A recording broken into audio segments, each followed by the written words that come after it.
Hello friends, இப்போ நம்ம ராகி களி கிண்ட போகிறோம். எப்படி கிண்டுன்னு பார்க்கலாம். கொஞ்சம் தண்ணி ஊற்றுறேங்க, ஒரு அரை கிளாஸ் தண்ணி.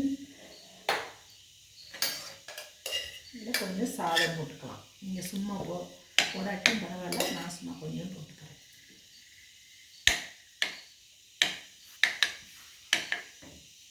நல்லா கொதிக்கட்டும்.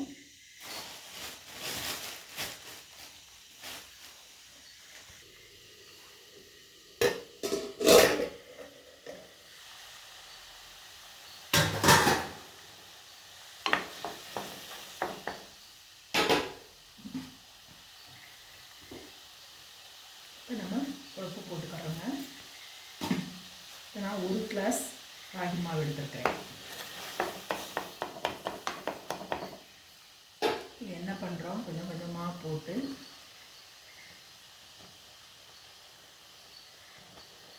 சிம்மில் வச்சிடணும். சிம்மில் வச்சுட்டு நம்ம மூடி வச்சிடணும். அதுக்கு இடையில நம்ம சுடுதண்ணியை கொதிக்க வச்சுக்கணும். ஒரு 5 நிமிஷம் அப்படியே வேகட்டும்.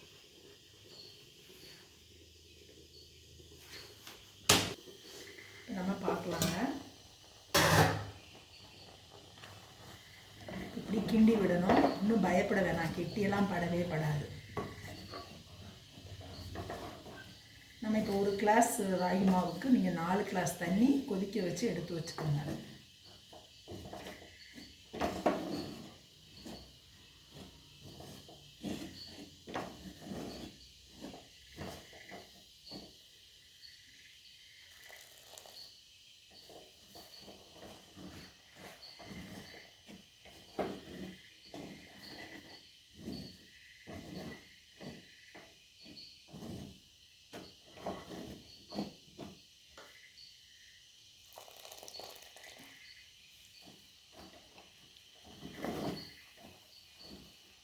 ஒரு கிளாஸ் ராகி மாவு ஒரு ஆள் நல்லாவே சாப்பிடலாம்.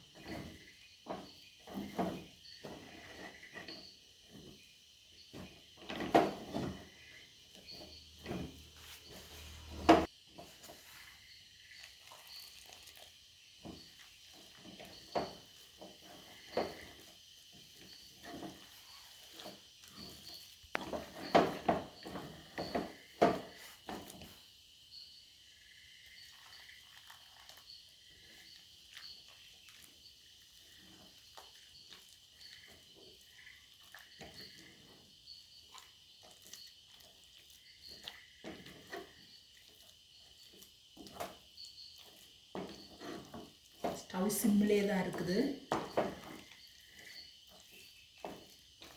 கட்டியே படாது, நீங்கள் பயப்படவே வேணாம்.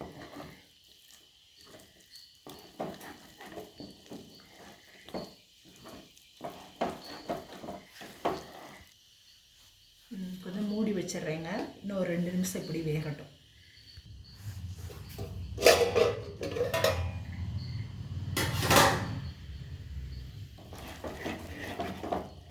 உங்களுக்கு தேவைப்பட்டால் ஒரு ஸ்பூன் நல்லெண்ணெய் ஊற்றிக்கிறலாம், நான் ஊற்றலைங்க.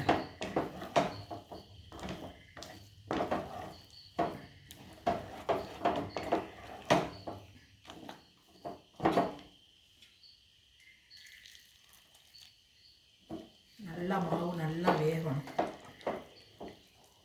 மணக்குது இப்போ.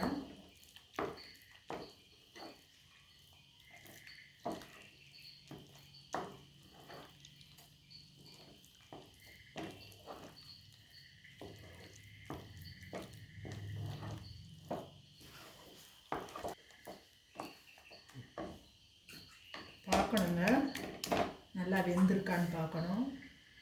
இன்னும் கொஞ்சம் கூட வேகட்டும். இப்போ கையில் ஒட்டலை, இன்னும் கொஞ்சம் வேகட்டும்.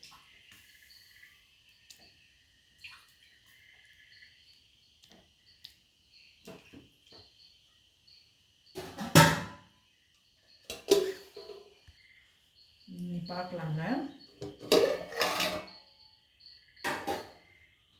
இப்போ நல்லா வெந்துருச்சு.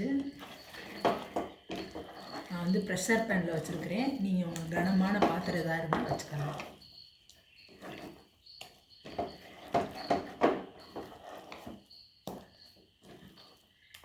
இப்போ கூடி போனால் ஒரு 10 நிமிஷம் 15 நிமிஷத்தில் களி ரெடிங்க.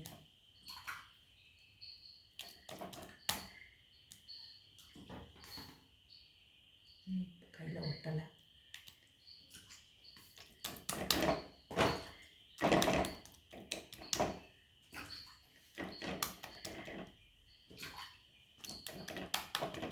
நல்லா டப்பு டப்புன்னு அப்படியே கொப்பளிக்குங்க. அதான் நம்மளுக்கு வெந்ததுக்குள்ளே உரியது.